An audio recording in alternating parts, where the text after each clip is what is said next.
महाराज जी। महाराज जी, मैंने कुछ ही दिन पहले कॉलेज जाना शुरू किया है। वहां जब मैं अपने सहपाठियों से बात करती हूँ तो वो हमेशा लड़कों और अपने बॉयफ्रेंड्स की ही बात करते हाँ रहते हैं, जिसकी बहुत। वजह से मुझे उनसे बात करना अच्छा नहीं लगता। जब बात नहीं करती तो अहंकारी कहते हैं। हाँ, वो अहंकारी ठीक है, लेकिन बात करना ठीक नहीं।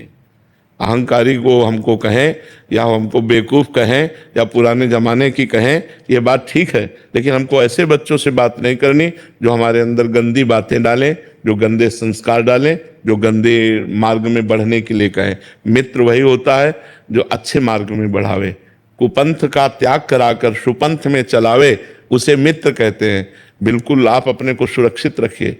देखो, जब तक आप पढ़ाई में हो, जब तक आप अपने जीवन को किसी पद पर, किसी उन्नति पर ना, तब तक मनोरंजन में मत लगो।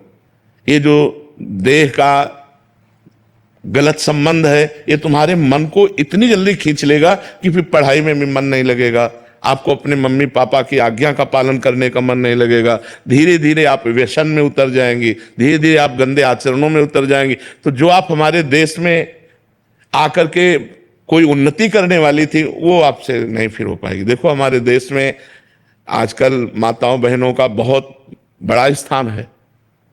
राष्ट्रपति भी हमारे देश की देवी ही है।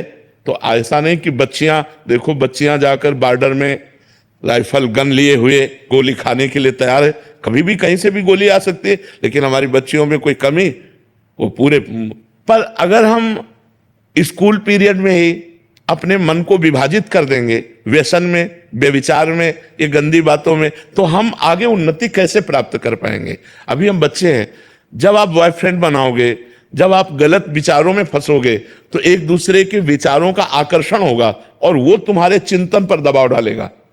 चाहे वो कामासक्त करके, चाहे वो काम क्रीड़ा के बाद का दबाव, वो दबाव आपको धीरे धीरे व्यसन की तरफ ले जाएगा और व्यसन का दबाव पतन की तरफ ले जाएगा।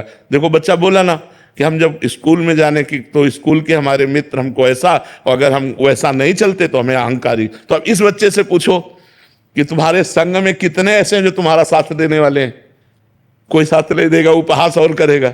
हमारे परिवार हो, हम आपको सुधारने के लिए प्रेरणा करते हैं कि आप ऐसे आचरणों से यदि युक्त रहेंगे तो आध्यात्मिक और आधुनिक दोनों उन्नतियां आपके पतन की तरफ चली जाएंगी। अगर आप संयम से रहेंगे तो आप आधुनिक और आध्यात्मिक दोनों उन्नति को प्राप्त हो सकते हैं। तो आप बच्चा अपनी स्थिति में रहिएगा, किसी के चक्कर में मत पड़िएगा। कोई अहंकारी कहे या कोई पुराने जमाने की कहे या कोई बेवकूफ कहे, हमको इन बातों से लेना देना नहीं। हमें धर्म से चलना है, पवित्र होकर चलना है।